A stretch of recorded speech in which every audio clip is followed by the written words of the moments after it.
This gentleman needs no introduction, although I do have one. This gentleman's name is Baba Ali.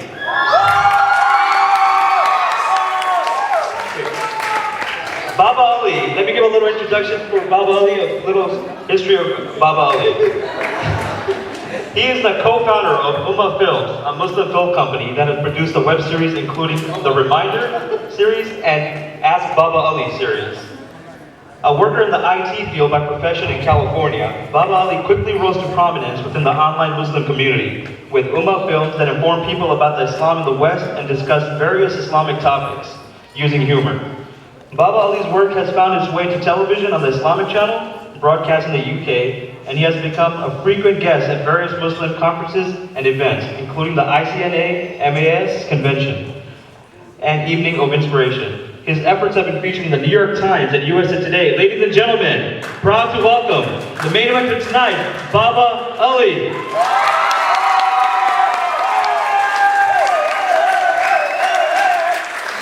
Wow, what was that? Assalamu alaikum. My first time performing here in Fresno. Fresno is very excited, I'm very excited too. One thing I found very unique about Fresno, I'm from Los Angeles, it's very different from Los Angeles, is you have a lot of fruit. People are clapping for fruit. And wherever you go, there's fruit stands. And my mom actually lives here, and she's here tonight. And when I go home to visit her, she offers me lots of fruit.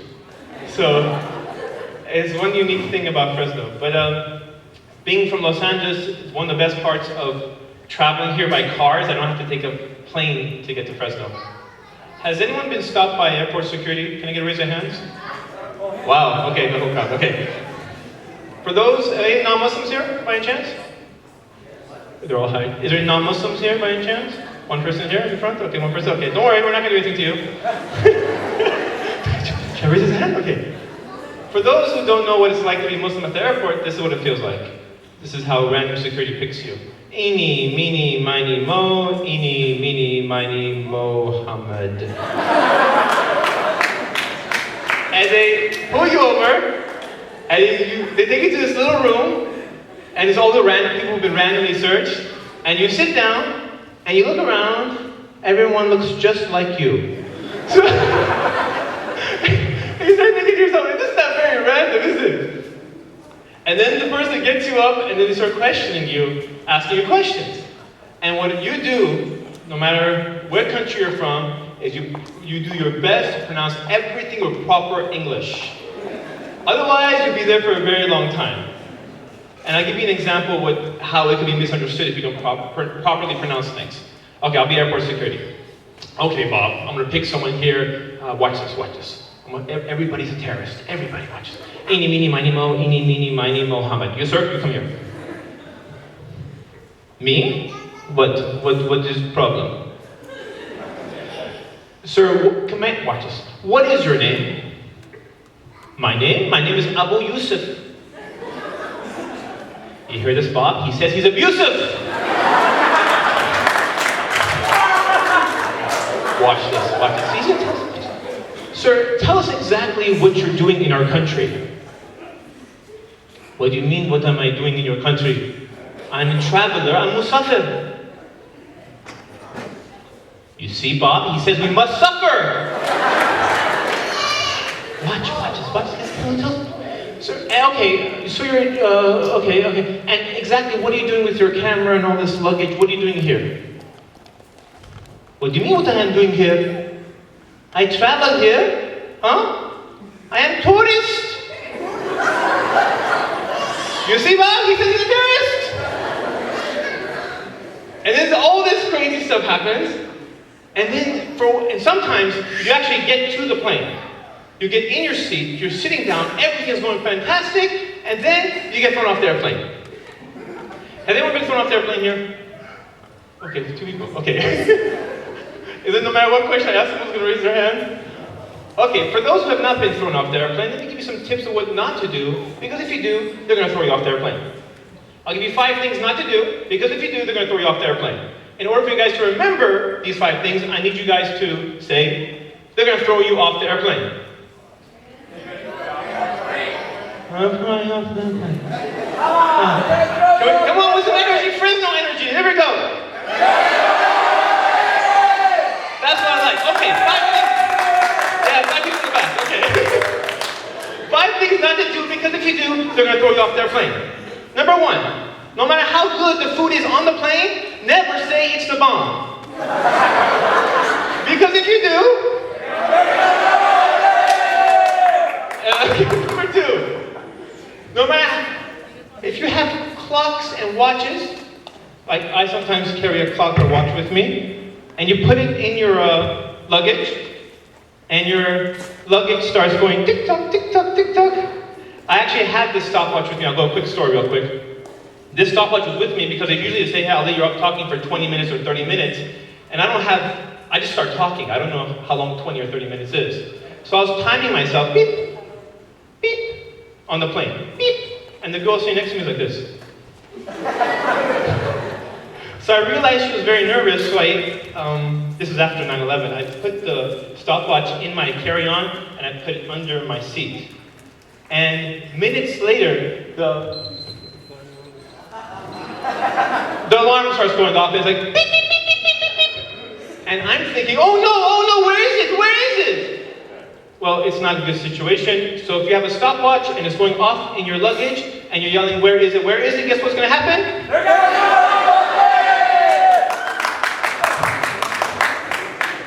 You're also going to throw you off the airplane if you do that. Number 3. Welcome to Fresno. Number 3. You see your friend in school and you say hi to him. If he has a funny name, or actually it's just an American name. His name is Jack and you want to say hi to him. How would you say hello to him? Say it louder. Hi, Jack. What happens when a bunch of people say hi, Jack, on an airplane? Huh? That's right. Number 4. Again, these are all innocent things. I am traveling with my friend Osama. Not the guy with the beard in the cave, just a regular Osama. His name is Osama. And he has a window seat there, and I have the window seat here. And Osama is taking a nap. And it's time for Maghrib, just like people prayed right now. Right? And I want to wake him up.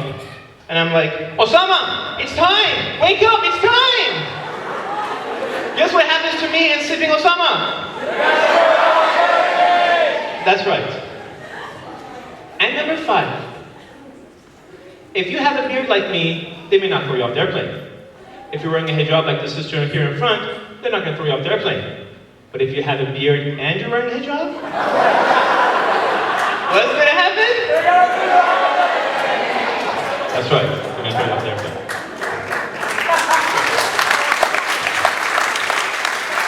And now everyone will remember inshallah. You know, I became Muslim at the age of 20 years old. And when I became Muslim, it was about the same time I was going to university, college. And just like here, we're in Fresno State right now. And the school I was going to, there wasn't really an MSA or anything like that.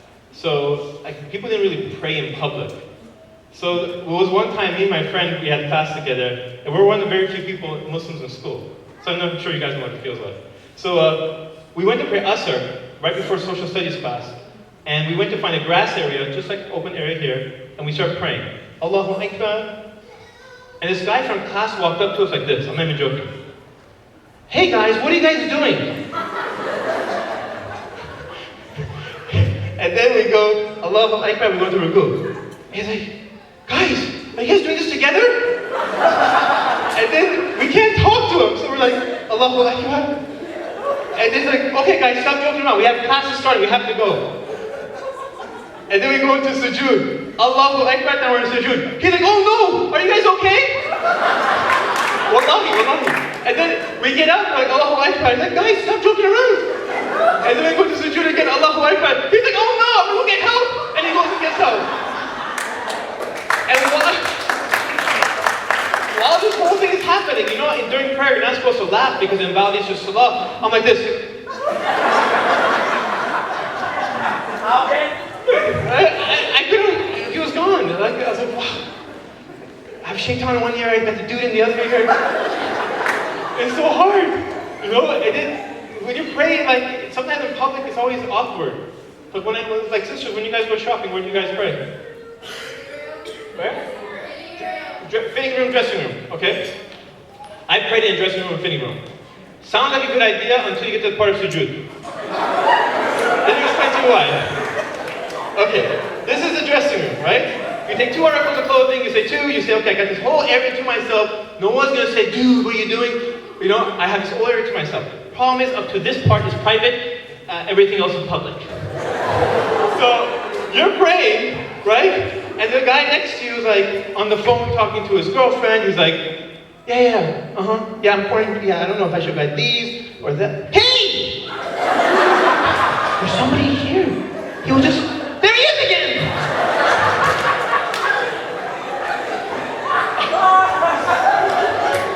And so you get nervous. Very awkward situation. So I like Muslim events because everyone brings their kids. How many kids do we have today? I love kids, you know they're kids because adults, when I say, how many adults do we have? Everyone goes, woo, woo, woo. Kids, they all raise their hand like this. Yeah, you see, then we have one kid. So I brought my kids here today. They're somewhere in the crowd. And my kids are funny. I have a daughter, very small, named Amina. Aww, that's the girls. And Amina's very funny because she always says these funny things. Like recently we had the whole Christmas thing came up, and she was saying, Papa, who's Santa Claus? And I told Amina Santa's not real, blah, blah, blah, blah, blah. I told the whole thing from the beginning, the truth from the beginning. It's like, okay. Then I keep forgetting I'm talking to a child because this kid processes the information differently. So she was going to the mall with my wife, and they were taking pictures with Santa. And she's walking around like, Mama, look, they're taking pictures with Santa.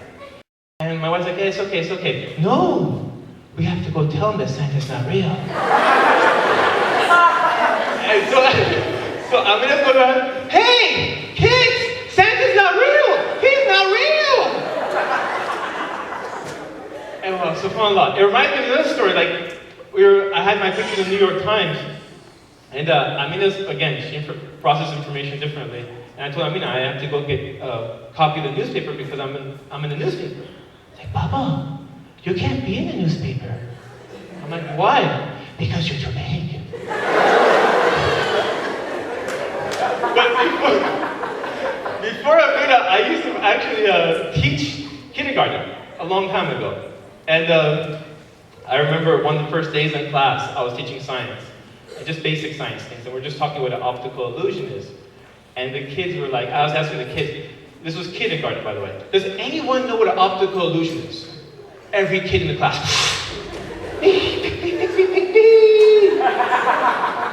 Yes, I forgot. Every kid, no matter what. Does anyone else know what optical illusion is that did not forget? Oh, pick me, oh, pick me, oh, pick me. Next kid. Yes, you. Okay. One time, I was going to go to the kitchen, right? And then I was going to eat a cookie, right? And then when I opened the drawer to eat a cookie, there was no cookie. I'm like, that's an optical illusion. Oh yeah, I have to go to the bathroom. I taught kindergarten for a while, and after a while, I couldn't take it anymore. So eventually I got a normal job. I ended up working in a corporation, like I still do. I work in the city. And in the city, it's very different. You work with adults that act like kids. And then you have there's actually one Muslim guy that works with me. He's from Pakistan, and his name is Frank. There's no Franks in Pakistan. His real name is Farouk. But not everyone, a lot of people in Los Angeles, they change their names when they come here. I mean, Farouk is not the easiest name to pronounce for Americans. Mahmoud becomes Mike, you know? Oh, got the Mahmoud in the back? So it's like we have different people, they change their names to make it easier. I'm still Ali though. And it's funny, I always imagine what would it be like when you take a non-Muslim and you take him back to Iran, for example, or one of our countries, and they're there for the first day of work. And be like, your first day of work, what is your name? Hi, my name is DEEN. Ian?